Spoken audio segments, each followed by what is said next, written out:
There were fires blazing in Novorossiysk, Tuapse, Galenjik, and beyond. The General Staff of the Armed Forces of Ukraine reported strikes on a number of Russia's strategic facilities.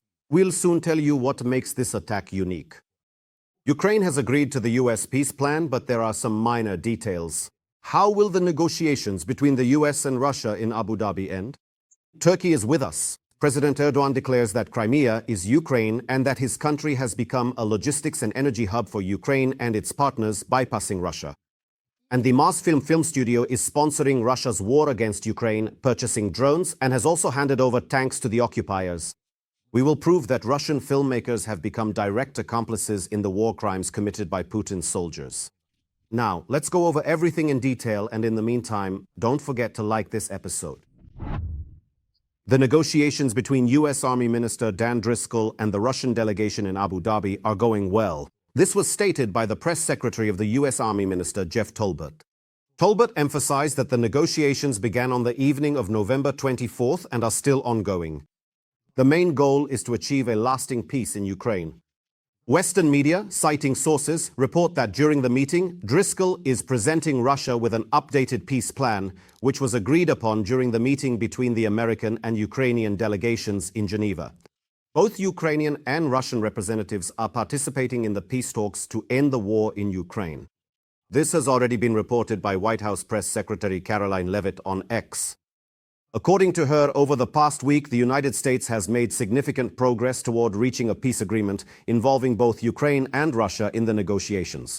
Quote, "There are several delicate but not insurmountable details that need to be resolved and will require further negotiations between Ukraine, Russia, and the United States," Leavitt emphasized. And in the near future, Volodymyr Zelensky will meet with Donald Trump to convince the American president of the need to protect Ukrainian interests in the document. Will Ukraine be able to turn the situation in its favor? That's what we're going to discuss next. The peace plan is changing in Ukraine's favor, and apparently the American side is satisfied with everything. Any future agreement must fully respect Ukraine's sovereignty and ensure a lasting and just peace. This is the main takeaway after the negotiations between the Ukrainian and American delegations on the peace plan in Geneva. It's too early to announce the results of the negotiations on Ukraine. They are still ongoing. I think today was our most productive day on this issue in a very long time. According to Western journalists, the working version of the American peace plan for Ukraine already differs from what was previously published in the media. The framework document has been significantly revised. I think that, in fact, certain changes have been made there. And most likely these are indeed fundamental changes because, firstly, on the one hand, the Americans have never denied, and this is true, that at least publicly, that some changes can be made to the plan. Secondly, I firmly believe that the arguments and points that were thoughtfully and carefully presented by our delegation were more than sufficient to clearly and effectively convey a certain minimum sense of justice, fairness, and moral responsibility related to the extremely important issue of ending the ongoing Russian-Ukrainian war. NSDC Secretary Rostem Umerov stated that the updated version of the American peace plan takes into account most of Ukraine's fundamental demands. Moreover, he states that the document is already in its final stages. Of course, the specific changes are not being officially disclosed, but even the slightest changes are likely to displease Russia. However, as experts say, that is no longer Ukraine's problem. If they do not agree to a plan that is ultimately coordinated between Ukraine, the United States, and the European Union, then Donald Trump will have to start putting even more pressure on Russia. It's all very simple. The so-called plan that was presented is not really a plan, it's just a list of Russian wishes. That's not how things are done, and probably everyone in the world understands that. The Russians thought maybe it would fly, excuse my language, but since it didn't, they'll apparently have to accept the situation, voice some of their wishes, and let them present their arguments. The Kremlin is speaking cautiously about negotiations for now. No threats or ultimatums from them. Peskov stated that they are supposedly closely monitoring the situation, but officially the Russian side was allegedly not informed about the adjustments to the peace plan. We have not received any information so far. Of course, we are closely and continuously monitoring the media, which have been covering this extensively, including local television in Geneva. But officially, we have not received anything yet. At the same time, Peskov added that this week Russia does not plan to hold talks with the U.S. delegation on Ukraine. This is yet another piece of evidence that Trump's plans to hold negotiations before Thanksgiving on November 27th are falling through. Earlier, it was reported that the deadline for Ukraine to sign the American peace plan had been postponed. This was written in The Economist. November 27th is no longer the final deadline. According to journalists, questions about the possible suspension of Ukraine's access to American intelligence and weaponry have also been removed from the agenda for now. As of today, it is clear that the process is underway and we seem to have some time. And perhaps in the near future, we will see some kind of combined version of this plan and be able to study it in more detail. But this will not happen until the peace plan is discussed by Volodymyr Zelensky and Donald Trump. Reuters reports that the president of Ukraine will already travel to the United States this week to meet with his American counterpart. According to sources, they will discuss the most sensitive issues of the peace plan, such as the territorial question. Not only the territorial issue, but the updated version of the American plan for ending Russia's war against Ukraine, agreed upon in Geneva, also establishes a limit on the size of Ukraine's armed forces to 800,000 service members. Kiev has agreed to the establishment of such a limit. This was reported by the Financial Times, citing Ukrainian officials who wish to remain anonymous.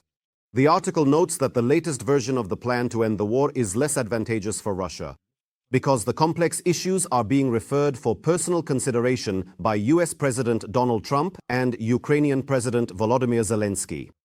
According to high-ranking officials close to the country's leadership, this concerns territorial aspects and American security guarantees. Ukrainian forces struck a number of strategically important targets on Russian territory. The operation was carried out by missile forces and artillery units, in coordination with the Special Operations Forces of the Coastal Missile Troops of the Navy and Unmanned Systems Units, using Bars Strike UAVs and Neptune cruise missiles. We'll tell you in detail right now what was burning and blazing in the terrorist country this time, and what makes this attack unique. Key military and energy facilities of the Russian Federation are under attack. In just one attack, the Russians lost an aircraft repair plant, a drone manufacturing facility, an oil terminal, an oil refinery, an S-400 air defense system installation, and the cherry on top, an experimental A-60 laser aircraft which Russia will no longer be able to recreate.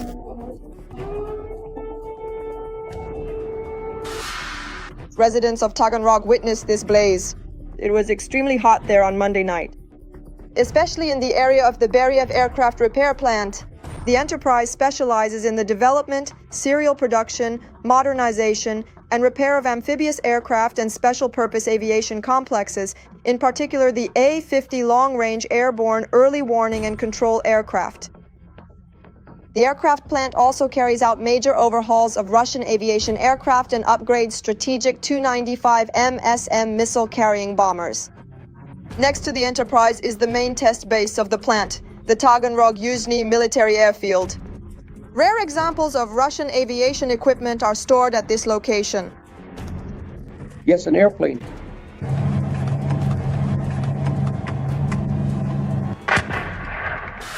More precisely, rare examples of Russian aviation equipment used to be stored here. At the airbase, an A-60 aircraft, also known as the Flying Laboratory, was hit. This aircraft was intended for testing laser weapons. It is a Soviet development. The project was developed in the 1970s. As part of the USSR's strategy to create anti-satellite laser weapons, the aircraft is distinguished by a distinctive hump. It is precisely in this hump that a 1-megawatt laser installation is located. The idea was that this laser could either jam the optical devices of enemy satellites or even damage their sensors and other equipment. After the collapse of the Soviet Union, the project was frozen. But the Russians brought it back from the dead and spent years trying to breathe new life into it. At the same time, they never missed a chance to threaten the world with their so-called unparalleled weapons. The Russian army will soon be equipped with a Star Wars-style weapon, capable of burning the enemy both on the ground and in the air. The Soviets developed only 2 such aircraft, so the destruction of one is not just a painful blow to Putin's ambitions, but a devastating one. The Russians will no longer be able to recreate their flying laboratory, and the Z-Patriots know this as well. Protective shelters, redeployment, never heard of them. It will soon be 4 years since the start of the special military operation. Idiotic internet shutdowns didn't help either against enemy UAVs, which are controlled in part by satellite communication systems, or against local residents filming footage of the strikes. Probably an effective measure would have been to relocate the aircraft from a region that is under enemy UAV attacks almost every day. But the fact that these were drone strikes is by no means certain. The Ukrainian General Staff stated that they used Bars drones and Neptune cruise missiles to strike Russian strategic targets. Whoa, it's coming in. Oh, wow, it actually hit the building. Oh, that was unexpected. Wow, that was a real hit, damn. Whoa. During the strike on Taganrog, the Molnia UAV manufacturing facility operated by Land Air was also hit. Fires have been reported at the site, according to the military. But it wasn't just Taganrog. Explosions were also widely heard in the Krasnodar region. The strikes targeted the Sheskari's oil terminal in Novorossiysk and the Tuapse oil refinery. In Novorossiysk, oil storage tanks and one of the S-400 air defense system launchers were damaged, according to the General Staff. The extent of the damage is being clarified. When in doubt, hit your own. It seems that the famed Russian air defense strictly follows this rule. During the repulsion of a Ukrainian drone air attack, the Russian enemy's air defense decided to target civilians instead of military objectives. A video captured the moment when a surface-launched air defense missile changed course and hit a house in Gelendzhik. And it should be noted that these videos were posted on social media by the local residents themselves. Europe is preparing for war with the Russian Federation. Poland is already aware of this. Putin's march on Warsaw is quite real. A number of high-profile statements are also being made in Britain and France. Our journalists know all the details. A war between Western countries and Russia is becoming increasingly likely. As I analyze the facts, I come to the conclusion that war between Europe and Russia is becoming increasingly apparent. This is not an empty rumor. Everyone is preparing for it. The buildup of military equipment, strengthening of borders, and increase in defense budgets. All of this is to confront the Kremlin in a few years. In 3 to 4 years, we may face a kind of test of our resilience. It is already manifesting itself in hybrid forms, but it could become much harsher. For now, all Russia is capable of is testing the patience of NATO countries. This includes, for example, the so-called accidental incursions of Russian drones into various countries, including Poland.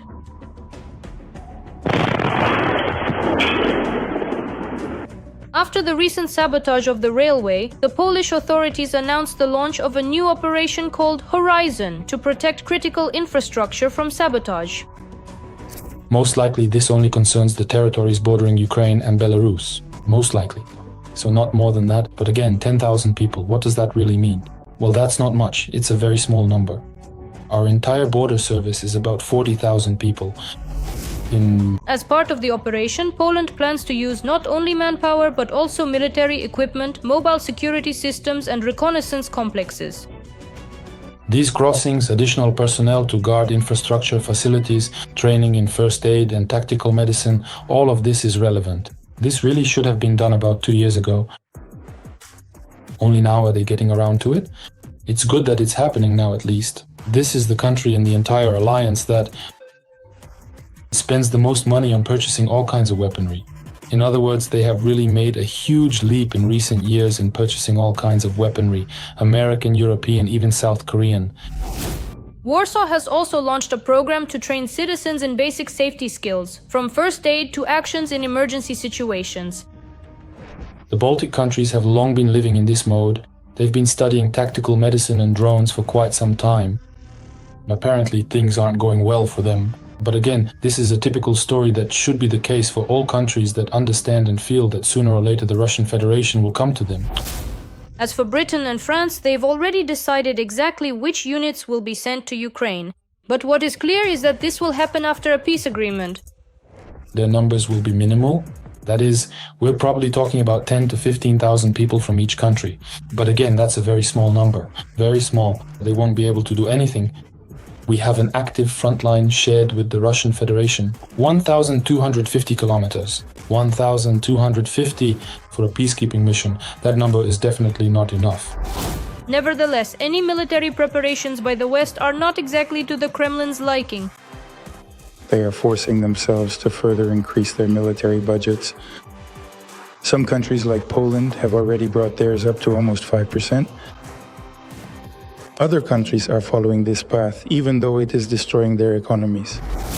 But the main question is, how ready are European countries really to confront the Kremlin at this point? And how much more time do they need to prepare? They told me they need at least another 2 years just to get their army into some kind of order. A minimum of 2 years. Ideally 5 years. Ideally 5 to 7, actually. 5 to 7 years, ideally. At least 2, but not less than 2. Because it's not just about shells, not just about tanks. Of course, it's about money, allocations, placing orders, starting to assemble equipment. It's about people. From time to time, NATO countries openly showcase new types of weaponry, reminding the Kremlin of their capabilities. Turkey has unveiled its first unmanned fighter jet, the Bayraktar Kızılelma, which is now equipped with national weaponry. The United States is launching the development of a new fighter jet, the F-47. According to Trump, the F-47 will feature a new level of stealth. And Germany is even preparing Bundeswehr soldiers to practice actions in case of the worst-case scenario.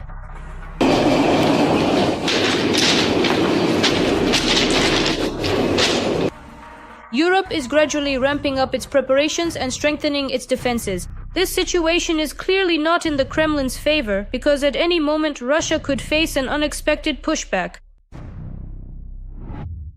Turkey is with us. President Erdogan declares that Crimea is Ukraine and that his country has become a logistics and energy hub for Ukraine and its partners, bypassing Russia. Details in our report. The end of relations between Turkey and Russia. Ankara has confirmed its support for Ukraine's territorial integrity and its readiness to assist in the country's post-war recovery. Turkish President Recep Erdogan stated this during a joint briefing with Ukrainian President Volodymyr Zelensky. Once again, we reaffirmed our commitment to the territorial integrity, sovereignty, and independence of our strategic partner, Ukraine. At the same time, we, Turkey, are always ready to discuss with Russia any proposals that would speed up a ceasefire and pave the way for a just and lasting peace. In response, Volodymyr Zelensky emphasizes that Turkey is becoming a key partner not only in matters of security, but also in the restoration of exchanges of prisoners, a process that Ukraine hopes to restart before the end of the year. Right now, many processes have become more active, and we are trying to ensure that all this activity is directed specifically toward peace, a dignified peace and guaranteed security. If you look at Turkish policy, it has always been primarily focused on its own national interests, both in relation to Ukraine and to Russia. After all, Turkey has also not stopped trading with the Russian Federation. They do everything that serves their own interests. Of course, right now we are entering Turkey's sphere of interest. They support us to a certain extent. They do support us.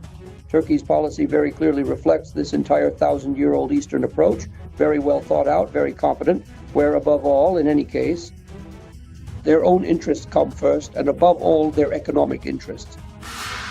However, there is still a certain tension lingering in the relationship between Russia and Turkey. Russian tourists found themselves stranded aboard the cruise liner Astorian Grande off the coast of Turkey. In Istanbul, the vessel was denied permission to enter the port. There were more than 600 people on board, residents of Krasnodar Krai, Moscow and Leningrad Oblast, who had purchased a 2-week cruise costing around $3,000. The liner was scheduled to call at Marmaris, Antalya, Bodrum and Izmir. Earlier, a similar situation occurred with the Sibrich ferry, which was supposed to restore cargo and passenger service between Trabzon and Sochi after a 14-year hiatus.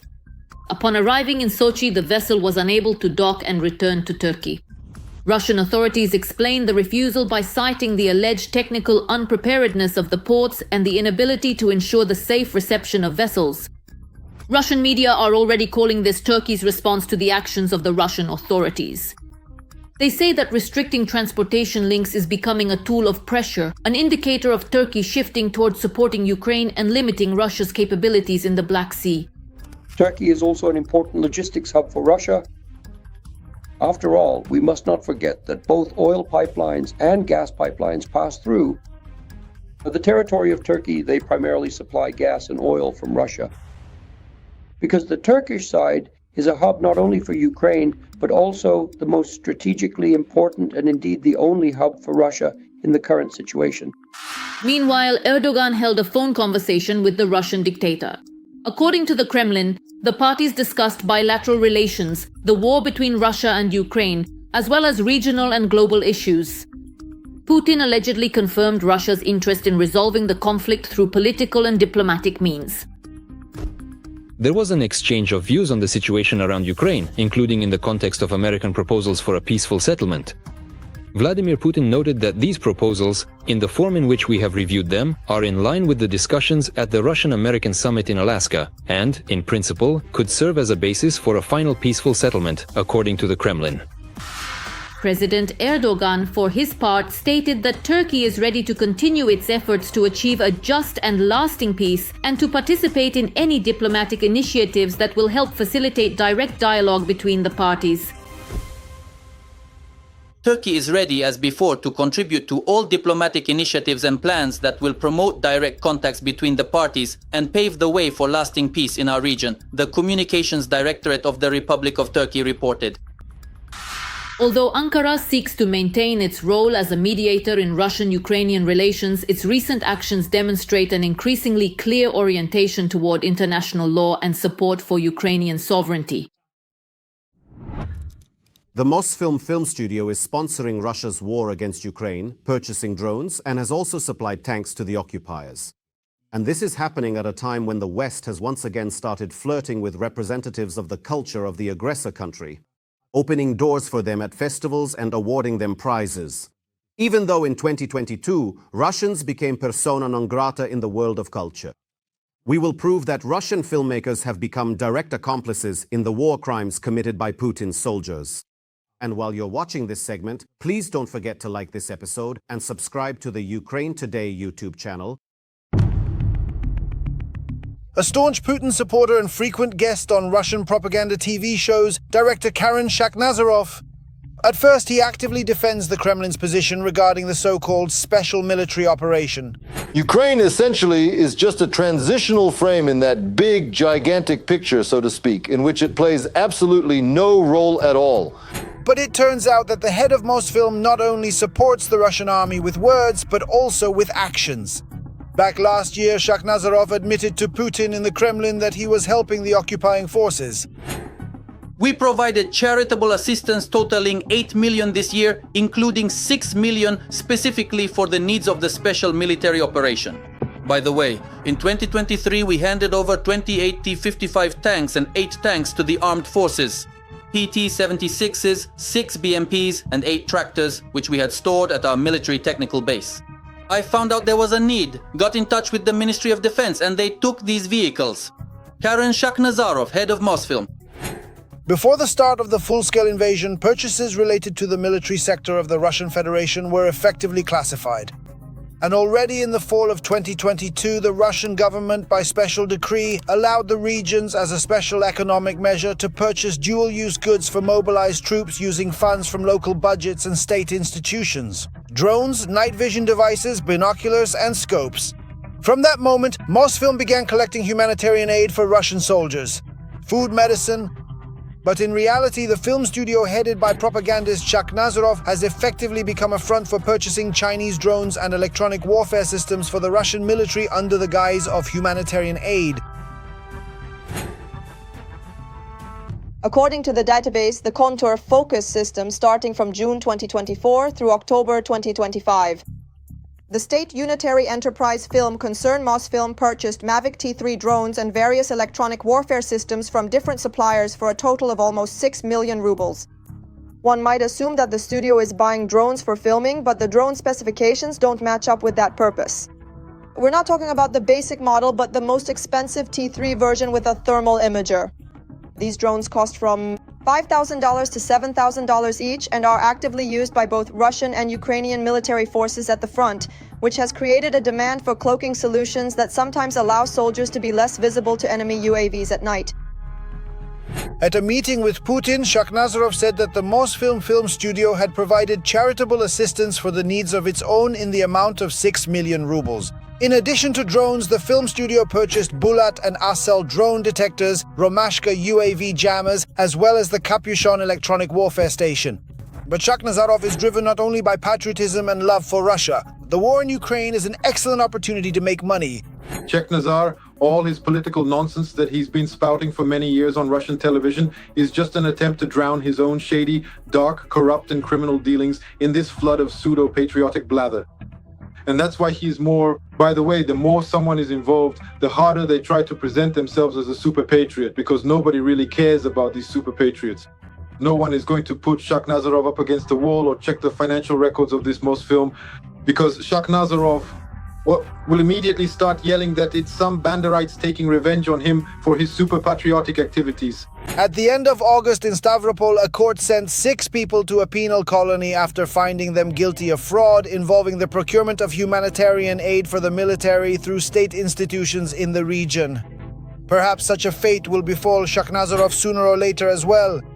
So far, the director propagandist has only been included in the EU sanctions list related to actions that undermine or threaten the territorial integrity, sovereignty and independence of Ukraine.